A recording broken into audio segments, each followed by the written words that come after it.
अस्सलाम वालेकुम स्टूडेंट्स। आज की वीडियो में हम रूल्स पढ़ने जा रहे हैं जिसके जरिए से हम बता सकते हैं जो गिवन डेसिमल नंबर्स हैं वो टर्मिनेटिंग डेसिमल्स हैं या नॉन टर्मिनेटिंग डेसिमल्स हैं। अब टर्मिनेटिंग और नॉन टर्मिनेटिंग डेसिमल्स के बारे में हमने प्रीवियस वीडियो में डिटेल से देख लिया था, फिर टर्मिनेटिंग डेसिमल्स कौन से होते हैं और नॉन टर्मिनेटिंग डेसिमल्स क्या होते हैं, राइट। अगर आपको उसकी वीडियो देखनी है तो मेरी प्रीवियस वीडियो जरूर देखिएगा जिसपे हमने टर्मिनेटिंग डेसिमल्स को डिटेल से पढ़ा हुआ है कि कौन से डेसिमल्स टर्मिनेटिंग डेसिमल्स होते हैं और कौन से decimal numbers non terminating decimals होते हैं। तो स्टूडेंट एक बात आपको याद रखनी है कि अगर आपको ये फाइंड करना है कि डेसिमल नंबर्स हमारे पास टर्मिनेटिंग है तो इसका एक रूल है। रूल ये है कि सपोज दैट मेरे पास एक रैशनल नंबर गिवन है और मुझे फाइंड आउट करना है जिस तरह है 3/10 और मुझे ये फाइंड आउट करना है कि क्या ये टर्मिनेटिंग डेसिमल्स में आएंगे या नॉन टर्मिनेटिंग डेसिमल्स में आएंगे। तो स्टूडेंट आपको क्या करना है, इसका डिनोमिनेटर लेना है। अब डिनोमिनेटर इसका क्या है, डिनोमिनेटर इसका है 10। अब डिनोमिनेटर के आपने प्राइम फैक्टर्स देखने के क्या क्या है। अब 10 को अगर हम प्राइम फैक्टर्स में कन्वर्ट करें, आपको याद होगा मैंने प्राइम फैक्टर्स के बारे में भी एक वीडियो बनाई हुई है, एक लेक्चर मौजूद है प्राइम फैक्टर्स का भी। तो अगर आपको वो वीडियो देखनी है तो डिस्क्रिप्शन बॉक्स में लिंक मौजूद है जिसमें आपको प्राइम फैक्टराइजेशन का टॉपिक कंप्लीटली समझ में आ जाएगा कि किसी भी नंबर को हम प्राइम फैक्टर्स में कैसे ब्रेक करते हैं, राइट।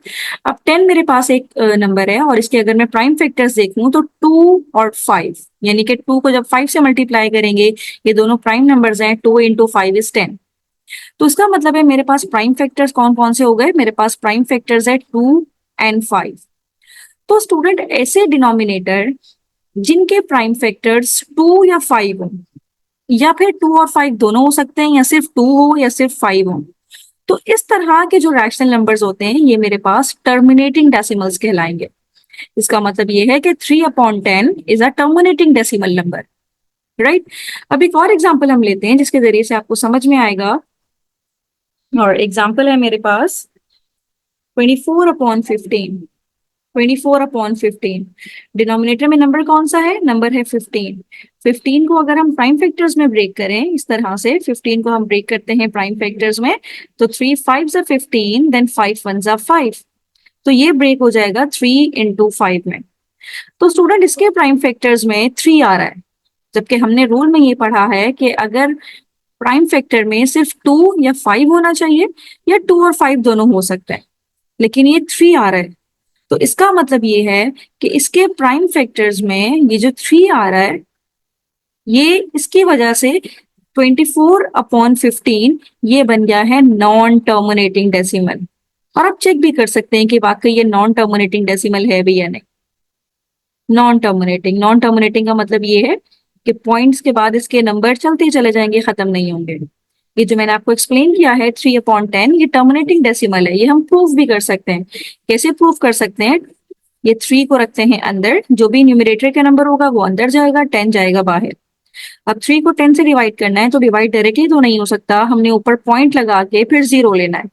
देन 10 3 30, 0 रिमाइंडर खत्म। तो इसका मतलब है 3/10 0.3 के इक्वल है। और मैंने आपको ये बात कही थी कि वाकई ये टर्मिनेटिंग डेसिमल ही है, और ये बात हमने शुरू में कह दी थी इसके प्राइम फैक्टर्स को देखते हुए कि अगर प्राइम फैक्टर्स में 2 या 5 आ जाएगा, या 2 या 5 को एक नंबर या दोनों 2 और 5 दोनों आ जाएंगे, तो हमारे पास वो रैशनल नंबर टर्मिनेटिंग नंबर कहलाएगा। अब ये 24/15 ये नॉन टर्मिनेटिंग नंबर है, इसको भी आप चेक कर सकते हैं। कैसे, जब आप 24 को डिवाइड करेंगे 15 के साथ तो आपके पास नॉन टर्मिनेटिंग नंबर आएगा।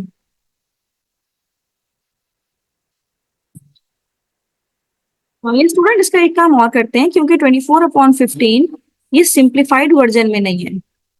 सिंप्लीफाइड वर्जन का मतलब ये है कि 24 और 15 ये फर्दर कैंसिल हो सकता है। इसको अगर हम 3 के टेबल से कैंसिल करें तो 5 3 15 और 5 3 5 15 और 3 8 24, तो इसका मतलब है 8/3 है ना ये। तो ये हमने पहले गलत काम किया कि 24/15 को हमने डायरेक्टली इसका डिनोमिनेटर चेक कर लिया, हमने पहले इसको सिंप्लीफाई करना है। तो सिंप्लीफाई करके मेरे पास क्या रिजल्ट आया, ये 3 के टेबल से जा रहा है, 3 5 15 और 3 8 24, तो 8/5 मेरे पास आया है। अब ये 5 सिंगल नंबर है, ये तो खुद प्राइम नंबर है, तो उसके प्राइम फैक्टर्स में सिर्फ और सिर्फ 5 आ जाएगा। तो ऐसे नंबर्स जिनके प्राइम फैक्टर्स में 5 आ रहा है जिसके डिनोमिनेटर में, तो इसका मतलब है ये भी टर्मिनेटिंग ही है, क्योंकि इसके प्राइम फैक्टर में सिर्फ 5 है। पहले हमने मिस्टेक कर दी थी, हमने इसको सिंप्लीफाई नहीं किया हुआ था। अब ये सिंप्लीफाई हो सकता है, जो सिंप्लीफाई हो सकता है पहले उसको सिंप्लीफाई करें, इसके बाद इसके आप डिनोमिनेटर का प्राइम फैक्टर निकालें। अब 24/15 को अगर हम डिवाइड करें इस तरह से, 24 अंदर जाएगा, 15 बाहर आएगा, इसको डिवाइड कर लें, या फिर 8/5 को डिवाइड कर लें, दोनों से आंसर सेम ही आएगा, राइट। तो ये हमारे पास हो जाएगा 15 1 जा 15, इसको डायरेक्टली इस तरह से कर लें, 15 1 जा 15 और 24 -15 करेंगे तो रिजल्ट आएगा 9, पॉइंट के बाद 0 लगा दीजिए, तो अब 15 6 जा 90, तो रिजल्ट आ गया 1.6। तो इसका मतलब है ये वाकई टर्मिनेटिंग ही है। ओके, अब नेक्स्ट की तरफ चलते हैं, जो कि नॉन टर्मिनेटिंग एक एग्जाम्पल हम ले लेते हैं। अच्छा, अब इसका है मेरे पास 17/35। अब ये कैंसिल भी नहीं होगा, 17/35 है, 17/35 ही रहेगा, राइट। तो इसके हमने जो डिनोमिनेटर है, डिनोमिनेटर क्या है 35, 35 के हमने पहले प्राइम फैक्टर्स देख लेते हैं कि 35 के प्राइम फैक्टर्स हमारे पास क्या क्या होंगे, फिर इसके बाद हम देखेंगे कि क्या उसमें 2 और 5 के अलावा कोई और नंबर है या नहीं है। तो 35, 5 5 7 जा 35, देन 7 1 जा 7। तो 35 को अगर हमने ब्रेक किया तो 35 इक्वल आ गया 5 × 7 के, यानी कि इसके जो प्राइम फैक्टर्स मेरे पास आए हैं, एक है 5 और एक है 7। तो ये 7 की वजह से ये नॉन टर्मिनेटिंग कहलाएगा, दिस इज नॉन टर्मिनेटिंग। क्यों नॉन टर्मिनेटिंग है? क्योंकि हमने डेफिनेशन में ये पढ़ा हुआ है कि अगर डिनोमिनेटर के प्राइम फैक्टर्स में 2 5 आ जाए, या फिर 2 और 5 दोनों आ जाए, 2 आ जाए 5 आ जाए, या फिर 2 एंड 5 दोनों आ जाए, तो वही हमारे पास टर्मिनेटिंग डेसिमल्स होंगे। लेकिन इसके डिनोमिनेटर के जब हमने प्राइम फैक्टर्स में ब्रेक किया तो 7 भी आ रहा है, तो जिसका मतलब है ये नॉन टर्मिनेटिंग डेसिमल्स है। आप इसको चेक भी कर सकते हैं। कैसे चेक कर सकते हैं? कि जब आप इसको 17 को अंदर रखें, क्योंकि न्यूमिनेटर का नंबर हमेशा अंदर जाता है, डिनोमिनेटर हमेशा बाहर रहता है। तो जब इसको डिवाइड करेंगे, यानी कि 17 को डिवाइड करेंगे 35 के साथ, तो ये हमारे पास पहले तो 0, पॉइंट के बाद यहाँ पे 0 लेना पड़ेगा क्योंकि 17 छोटा नंबर है, फिर ये नंबर चलता चला जाएगा। 35 को जब 4 से आप करेंगे तो 35 × 4 ये आपके पास आ जाएगा 140, 140, फिर आपको 70 -40 करेंगे तो 30 आएगा, फिर आपको 0 लेना पड़ेगा क्योंकि ये 35 से छोटा है, तो ये नंबर चलता ही चला जाएगा। तो this is called non terminating numbers. Student, एक और एग्जांपल मेरे पास है। लेट सपोज मेरे पास नंबर है 29/8, राइट। अब इसके डिनोमिनेटर में क्या है, 8 है। 8 को अगर हम प्राइम फैक्टर्स में ब्रेक करें इस तरह से, 8 को ब्रेक करें, 2 4 जा 8, 2 2 जा 4, 2 1 जा 2, यानी कि इसके प्राइम फैक्टर्स में एक ही नंबर है जो कि 3 दफा रिपीट हो रहा है, यानी कि प्राइम फैक्टर्स में सिर्फ और सिर्फ 2 ही है। तो हमने ये पढ़ा हुआ है कि अगर प्राइम फैक्टर्स में सिर्फ 2 भी हो तो ये नंबर हमारे पास टर्मिनेटिंग नंबर आएगा। तो आप इसको डिवाइड करके चेक भी कर सकते हैं, इसको डिवाइड करने से हमारे पास टर्मिनेटिंग नंबर ही आएगा, टर्मिनेटिंग डेसिमल ही आएगा।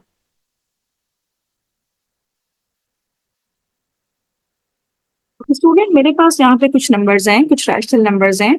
नंबर 1 है 48/5। अब आप बताइए कि ये टर्मिनेटिंग में आएगा या नॉन टर्मिनेटिंग में आएगा, राइट। फिर नंबर 2 में है हमारे पास 29/13, इसका आपको बताना है। फिर नेक्स्ट 3 में है मेरे पास 27/7। ये 3 रैशनल नंबर्स मेरे पास हैं, और आपको ये बताना है कि क्या ये टर्मिनेटिंग है या नॉन टर्मिनेटिंग है। आप डायरेक्टली रूल भी यूज कर सकते हैं। कैसे? कि आप सिर्फ डिनोमिनेटर चेक करें।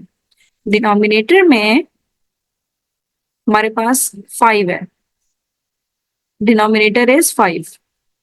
तो डिनोमिनेटर अगर 5 है तो इसका मतलब ये है कि 5 खुद एक प्राइम नंबर है, तो इसके डिनोमिनेटर में 5 है और 5 खुद प्राइम नंबर है, तो इसका मतलब है कि ये वाला 48/5 हमारे पास टर्मिनेटिंग डेसिमल होगा। और जब 48/5 को आप डिवाइड करेंगे तो उससे रिजल्ट आपके पास आएगा 9.6। और हम कहेंगे कि ये क्या है, टर्मिनेटिंग डेसिमल है, टर्मिनेटिंग डेसिमल, राइट। अब 29/13 है, इसके आप डिनोमिनेटर को चेक करें, इसके डिनोमिनेटर में हमारे पास है 13, इसके डिनोमिनेटर में क्या है, 13 है। अब हमने ये रूल पढ़ा था अभी यहाँ पे कि सिर्फ 2 5 आने चाहिए इसके प्राइम फैक्टर्स डिनोमिनेटर के नंबर के, लेकिन यहाँ पे 13 आ रहा है। तो इसका मतलब ये है कि ये वाला जो नंबर हमारे पास होगा 29/13 का, ये हमारे पास नॉन टर्मिनेटिंग होगा, दिस इज नॉन टर्मिनेटिंग। क्यों? क्योंकि जो डिनोमिनेटर का नंबर है वो उसके प्राइम फैक्टर्स में 5 और 3 नहीं आ रहा, 13 आ रहा है। 13 इज अ प्राइम नंबर, लेकिन 5 और 2 आना चाहिए। 5 और 2 आएगा तभी वो हमारे पास टर्मिनेटिंग डेसिमल्स कहलाएगा। अभी ये नॉन टर्मिनेटिंग डेसिमल है। इसको आप करके देख लीजिए, इससे आपके पास जो रिजल्ट आएगा वो आएगा 2.2307 और ये चलता चला जाएगा, टर्मिनेट नहीं होगा, स्टॉप नहीं होगा। अब इसी तरह से 27/7 है, इसके बारे में मुझे आपने बताना है कमेंट बॉक्स में कि क्या ये टर्मिनेटिंग नंबर है या नॉन टर्मिनेटिंग नंबर है। सिर्फ रूल के अकॉर्डिंगली इसको चेक करके बताएं, राइट। 7 है तो 7 क्या, मैंने आपको भी क्या एक्सप्लेन किया था कि 7 अगर हमारे डिनोमिनेटर में है, 7 खुद एक प्राइम नंबर है, डिनोमिनेटर में जो नंबर होगा इसके प्राइम नंबर्स 2 और 5 होने चाहिए। अगर प्राइम नंबर्स 2 और 5 होंगे तभी वो टर्मिनेटिंग डेसिमल होगा। लेकिन इसके डिनोमिनेटर में 7 है और 7 के प्राइम फैक्टर्स में 7 ही आएगा, क्योंकि 7 खुद एक प्राइम नंबर है। तो इसका मतलब ये होगा कि ये भी हमारे पास नॉन टर्मिनेटिंग ही होगा, राइट। तो आप जरा रीचेक करके कंफर्म कीजिए कि क्या वाकई ये नॉन टर्मिनेटिंग है या आपके पास ये टर्मिनेटिंग आ रहा है। इसको डिवाइड करके आप जरा चेक करके मुझे कमेंट बॉक्स में जरूर बताइए, राइट। अब स्टूडेंट नेक्स्ट वीडियो में हम ये देखने जा रहे हैं कि जो इस तरह से नॉन टर्मिनेटिंग डेसिमल नंबर्स होते हैं उसको हम किस तरह से कैरी करते हैं। मतलब ये 2.2307 ये चलता चला जाएगा और हमें तो मतलब इतने नंबर्स तो नहीं चाहिए होते, इतने डिजिट्स तो नहीं चाहिए हमें पॉइंट के बाद। तो इसको राउंड ऑफ करने का प्रोसेस हम नेक्स्ट वीडियो में सीखेंगे कि how to round off these type of numbers जो पॉइंट के बाद चलते चले जा रहे हैं, चलते चले जा रहे हैं। तो इसको राउंड ऑफ करने का कुछ टेक्निक्स होती हैं, कुछ मेथड होते हैं जो कि हम अगली वीडियो में डिस्कस करेंगे, राइट। तो मेरी इस वीडियो को लाइक कीजिए, चैनल को सब्सक्राइब कीजिए और मेरी वीडियोस को अपने फ्रेंड्स तक जरूर पहुंचाइए। थैंक यू सो मच कि आपने मेरी वीडियो एंड तक देखी।